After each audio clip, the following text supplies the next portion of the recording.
Today does mark 100 days since Russia detained Wall Street Journal reporter Evan Gershkovich on espionage charges, which he, his employer, and the U.S. government all deny. On Thursday, the Kremlin said it will allow the U.S. ambassador to see Gershkovich on a, quote, reciprocal basis after Ambassador Lynn Tracy visited him for the second time since his March arrest. Now, on the same day as Gershkovich's meeting with the U.S. ambassador, Russian embassy staff in this country were allowed access to a Russian national charged with cyber crimes in Ohio. So let's dive into this a bit deeper with former New Mexico governor and UN ambassador Bill Richardson. He's also the founder of the Richardson Center for Global Engagement. Governor, good to see you. Thanks for being here. Thank you, Mark. Okay, you have an extensive history negotiating the release of Americans detained abroad. The Kremlin says that they've had certain contacts with the United States in the Gershkovich case, but that any negotiations must happen in, quote, complete silence. What does that mean, sir? Well, that means that there's a Russia-U.S. channel, government-to-government channel. I think it's a good sign. Everybody's pessimistic. But I think the fact that there's access being given to the American ambassador, reciprocal access, the foreign ministry spokesman says that contacts are taking place. On the bad side, he's detained until August 30th, and you don't know when there's going to be a trial. I'm not involved in this one. We were involved in the Griner, Whelan, and the others. So I'm speculating.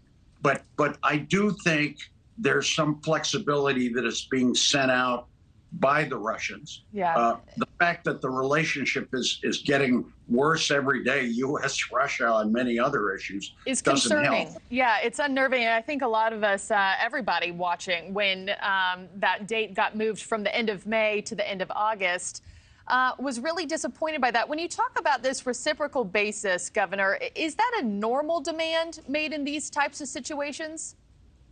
Yes. We have been involved in those before, for instance, with Whelan 2 years ago in the Trump administration. Yes, in other words, reciprocal. All right, so you let us see your prisoner under international law. Consular access is demanded on both sides. And we respected that with a cybercrime person in the U.S. But I think this is a case, Marky, where you can't leave Paul Whelan behind. I think it has to be a package. Whelan and Evan for two or maybe more Russians, not necessarily in the U.S. There's some in Brazil. And China, you know, yeah. Mark Sweden in China. Why?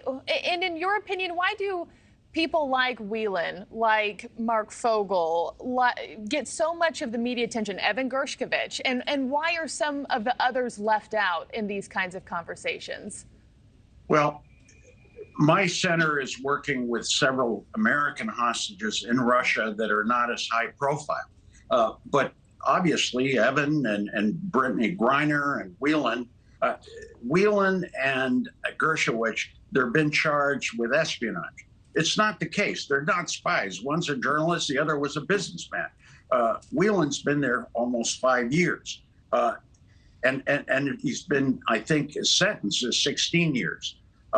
When we had the negotiations with Griner and Boot, we thought it would be a 2 for 2. But at the end, the Russians said, no, take 1 for 1. And I supported the president. I think the administration did the right thing. But we've got to find a way to bring Whelan back home. And he's forgotten.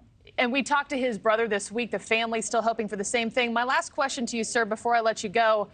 You know, we've seen all this media attention around Gershkovich, around Whelan. The other day I was watching TV and there was a commercial for Gershkovich.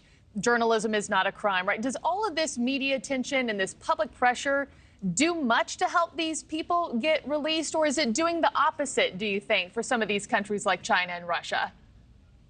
Well, the government, the State Department, others may not agree, but I disagree. I think going public, talking about the threat to journalism, I think the Wall Street Journal has done a good job of exposing a lot of this. I think the Brittany Griner campaign, the WNBA, the basketball players, all of that is good, because it puts international pressure, even though they admit, oh, we don't like this, the Russians say that, it doesn't help. but I think it does. And I hope that continues because there's a lot at stake.